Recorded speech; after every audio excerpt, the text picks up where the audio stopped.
It's Monday, the 18th of December, 2023. Welcome to the Fast 5 Business News by Fear and Greed, where we give you the top 5 business stories you need to know in just 5 minutes. I'm Michael Thompson, and good morning, Sean Aylmer. Good morning, Michael.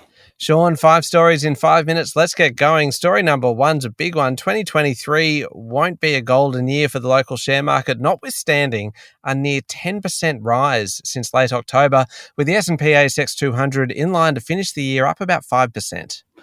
That's right, Michael, and there's been some big winners and some big losers. It's been the year for tech stocks and some consumer discretionary companies, as well as real estate investment trusts, but not the energy sector. Now, the common factor among the winners is they do better when rates aren't rising. Rates did rise this year, but it's the end of the rate rising cycle. Some of the very small companies, Emerald Resources, Ramelius Resources, Codan and Neuron Pharmaceuticals are the top performers of the ASX 200. Among the large caps, the best has been US-focused James Hardie Industries. It's up about 75% this year.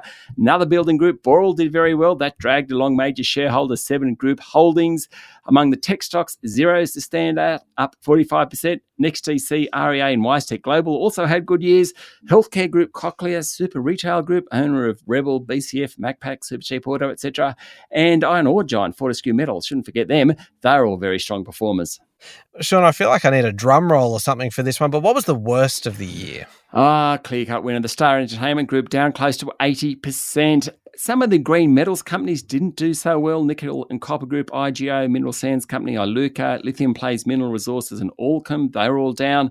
Away from mining's big drops in A2 Milk Company. That was falling all year, it seems. Gaming Group Tabcorp tumbled, particularly since September. AMP was another underperformer. Endeavour, the Pubs and Clubs Group, Diversified Miner, South 32. Among the retailers, Harvey Norman had a tough year, so too Lovisa Holdings. Domino's had a shocker. The better performers, JB Hi-Fi, Breville and Eagers Automotive. And just quickly, what about the most popular stocks, the mum and dad stocks?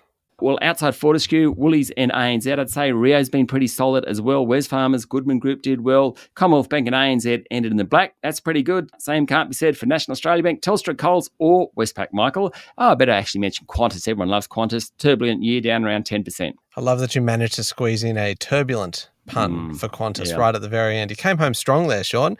Thanks. On to story number 2. Auction clearance rates took a bit of a tumble over the weekend, particularly in Sydney, where the preliminary clearance rate fell to its lowest level this year.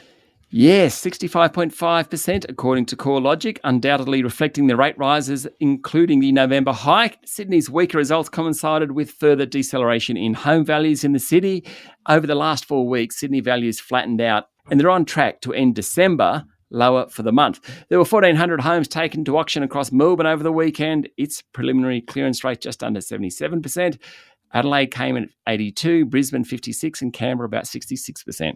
Story number 3, the competition watchdog has criticised the banks for complex retail deposit pricing, recommending new regulations that require customers to be notified of rate changes and allow customers to better compare returns on competing deposit products. The Australian Competition and Consumer Commission says it sees enormous potential from bank account portability to increase customer switching, operating a bit like porting your phone number, just easier to go from one to the other.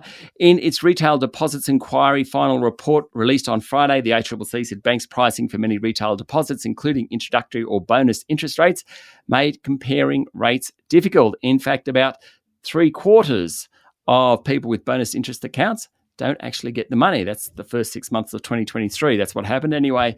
The regulator also had a go at comparison websites for not disclosing clearly any commissions that they might be receiving from the banks. Story number 4, I love this one. Gina Rinehart and Andrew Forrest are squaring up in the apparel market, with the country's richest person buying Rossi boots. The Rossi acquisition creates the potential for Ms. Rinehart, who has also acquired Dry as a Bone, to branch out into producing Kidman-branded apparel, Kidman being the organisation that she owns that bought Rossi boots. They probably end up competing with Forrest-owned R.M. Williams. The Forrest family acquired the iconic boot and clothing maker for $190 million in late 2020. It just added a Cobra to its stable. Great rivalry between these two mining billionaires who actually grew up a few hundred kilometres apart on cattle stations in Western Australia. That's a great rivalry. Yeah, certainly is. All right, last one, Sean. This is next level wealth. We are talking in story number 5. The House of Nahyan from Abu Dhabi has just joined the Bloomberg list of richest dynasties and comes in at number 1. worth $305 billion US. And move over the Waltons of Walmart fame, the Al-Nyans are number one. They made their money through oil. In fact, petrol fortunes are reshaping global business and family wealth like never before, according to Bloomberg. The Al-Thanis family, that's the royal family of Qatar, are also new to the list. They came in at number 5. In fact, the world's richest families have gotten $1.5 trillion wealthier since the last ranking. Another fast mover was the dynasty behind luxury brand Hermes. They added $56 billion. They're now the third richest family behind the Al-Nyans and Waltons. Coming in at number 4 are the Mars family. Frank Mars began selling the candy bar back in 1902. Now it's as much pet food as it is chocolate. A lot of money, though. That is a cracking story. The top 5 business stories in 5 minutes. Thank you, Sean.